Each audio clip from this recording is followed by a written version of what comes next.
Hello friends, आज आपण करणार आहोत उपवासाचे स्पेशल फराळी पॅटीस.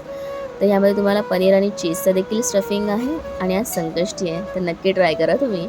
यामध्ये आपण सर्वप्रथम घेणार आहोत पनीर, चीज, चवीनुसार मीठ, मिरचीची पेस्ट, थोडीशी साखर आणि शेंगदाण्याचा कूट.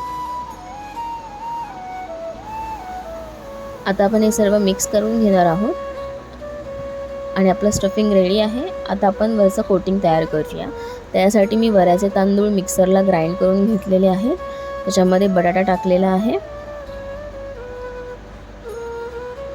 उकडलेला बटाटा आहे आणि त्यामध्ये आपण आपल्यानुसार शेंगदाणे ॲड करणार आहोत, शेंगदाण्याचा कूट, मिरचीची पेस्ट, थोडंसं मीठ आणि दही. हे सर्व आपण एकत्र मिक्स करायचं आहे. आपण कणिक जशी मळतो तसं हे आपल्याला मळून घ्यायचं आहे, थोडंसं पाणी टाकून, किंवा आपण दूधही ॲड करू शकतो. आता आपण याचा गोळा करून घेणार आहोत आणि त्याच्यामध्ये आपण जे स्टफिंग तयार केले आहोत ते फिल करणार आहोत.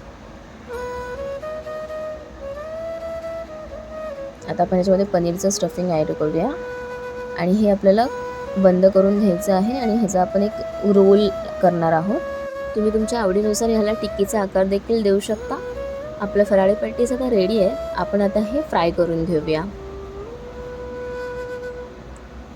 गरमागरम फराळी पॅटीस रेडी होत आहे. तुम्हीही नक्की रेसिपी ट्राय करा. उपवासामध्ये काहीतरी युनिक आहे आणि तुम्हाला जर आवडली असेल तर नक्की तुमच्या फ्रेंड्स अँड फॅमिलीला शेअर करा. Thank you so much.